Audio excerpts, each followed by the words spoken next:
रायगड जिल्हा कर्जत या ठिकाणी मराठी पत्रकार परिषदचा पुरस्कार सोहळा होत आहे।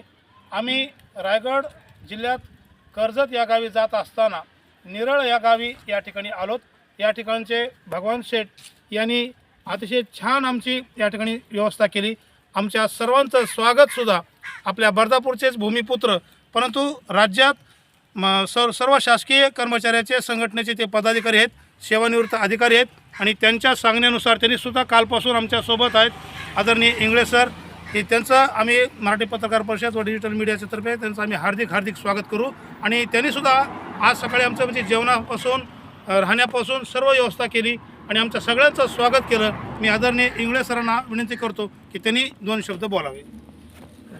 आज या ठिकाणी बीड जिल्ह्यातील अंबाजोगाई मराठी पत्रकार परिषदेच्या सत्कार आणि सन्मान सोहळ्यासाठी आपण कर्जत येथील आपल्या मराठी पत्रकार परिषदेच्या राज्यस्तरीय अधिवेशनामध्ये आपण सर्वजण आलेले आहात। आपल्या मराठी पत्रकार संघ अंबाजोगाईचे सर्व आपले माननीय अध्यक्ष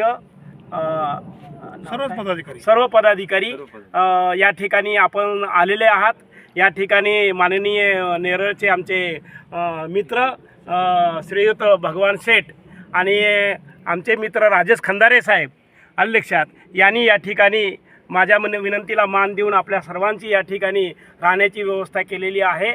आणि आपल्या अंबाजोगाई तालुका पत्रकार संघाला जे राज्यस्तरीय पुरस्कार मिळाला आहे त्याच्याबद्दल आपलं सर्वांचं मी अभिनंदन करतो।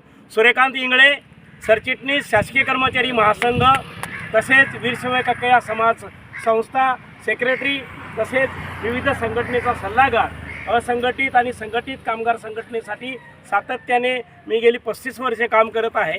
महाराष्ट्र सरकारने 10 जून 2025 रोजी माननीय मुख्यमंत्री देवेंद्र फडणवीस साहेबांनी समाज कल्याण सामाजिक न्याय विभागातर्फे कामगार क्षेत्रात मला कार्य केल्याबद्दल महाराष्ट्र शासनाच्या वतीने मला कर्मवीर दादासाहेब गायकवाड पुरस्काराने सन्मानित केलेला आहे। सर्वांच्या सदिच्छा। महाराष्ट्रामध्ये गेली 40 वर्ष आम्ही संघटनेच्या माध्यमातून 50,000 कामगारांना कायम करण्यामध्ये त्याच्यामध्ये मोठा सहभाग आम्ही घेतला। त्याच्यामध्ये धरणग्रस्त, प्रकल्पग्रस्त, भूकंपग्रस्त, रोजंदारी कामगार, मैल कामगार, जिल्हा परिषदचे पाणी पुरवठा कामगार, या आमदार निवासचे कर्मचारी, नागपूरच्या आमदार निवासचे कर्मचाऱ्यांना कायम करण्यासाठी 1986च्या 0 बजेटमध्ये कमी केलेल्या कामगारांना महाराष्ट्रात संघटित करून आम्ही शासनाबरोबर लढा 10 वर्षे दिला आणि शासनाने सर्वांना निर्णय काढून सर्वांना सेवेत कायम केले।